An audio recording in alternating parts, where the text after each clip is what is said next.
మొన్న కాళేశ్వరం నిన్న బీఆర్ఎస్ కూలిందన్నారు బీజేపీ ఎంపీ లక్ష్మణ్. కాళేశ్వరం 3 పిల్లర్లు కూలిపోతే బీఆర్ఎస్ 3 ముక్కలైందన్నారు.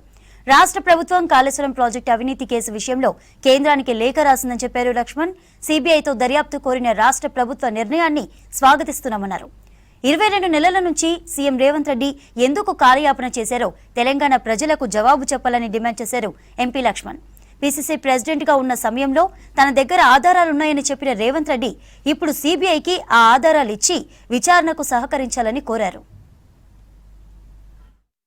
ఎమ్మెల్సీ బీఆర్ఎస్ పార్టీ ముఖ్యమంత్రి కూతురు బాహాటంగానే జరిగినటువంటి అవినీతికి వారు ఒప్పుకుంటూనే దీనికి పూర్తి బాధ్యులు హరీష్ రావు గారు, సంతోష్ రావు గారే కారకులని చెప్పడం వల్ల అవినీతి జరిగిందనే దానికి చాలా స్పష్టంగా ఇవాళ కవిత గారు ఒప్పుకోవడం జరిగింది.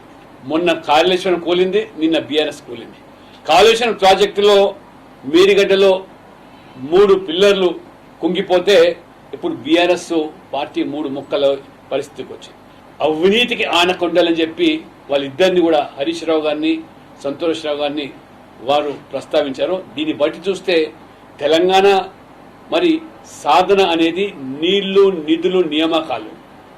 ఆ నీళ్లు నిధులు నియామకాల పేరు మీద ఏ రకంగా వీళ్ళు ఈ యొక్క కేసీఆర్ కుటుంబం తెలంగాణ సంపదను దోపిడీ చేసి తెలంగాణ మరి ఆ యొక్క ఆస్తులను ఏ రకంగా కొల్లగొట్టారో ఇవాళ కవిత గారు చెప్పకనే చెప్తున్నారు. కాబట్టి తెలంగాణ సాధన కోసం బలిదానాలు అయితే త్యాగాలు చేస్తే మరి ఆ త్యాగాలను సొమ్ము చేసుకునే దానికి ఈ కుటుంబం ఏ రకంగా మరి పాటుపడదో మొత్తం దేశం ముందు కూడా ఇవాళ తెలంగాణ సమాజం చులకన చేసే విధంగా ఈ యొక్క కాళేశ్వరం ప్రాజెక్టే కాదు, మద్యం కుంభకోణాలు ఇవన్నీ కూడా తెలంగాణ సాధన దేనికోసం అనేటువంటి ప్రశ్నలు ఉత్పన్నయ్యే విధంగా చేసి తెలంగాణను అప్పుల పాలు చేసి తెలంగాణను నష్టాలు ఊబిలోకి నెట్టి ప్రజలను పూర్తిగా అప్పుల భారంలోకి నెట్టి ఈ కుటుంబము బీఆర్ఎస్ మాత్రము కోట్లకు పడిలెత్తినట్టుగా ఇవాళ స్పష్టమవుతుంది. కాబట్టి భారతీయ జనతా పార్టీ ఇప్పటికైనా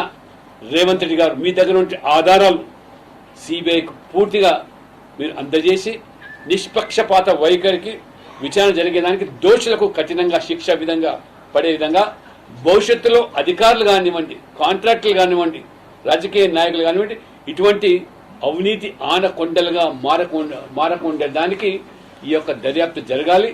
అంటే కేసీఆర్ గారు బలిపశువు చేశారంటే కేసీఆర్ గారి పాత్ర కూడా అవినీతిలో ఉందని ఇవాళ స్పష్టమవుతుంది. కాబట్టి ఇప్పటికైనా తెలంగాణ సమాజం ప్రజలు గమనించాలి.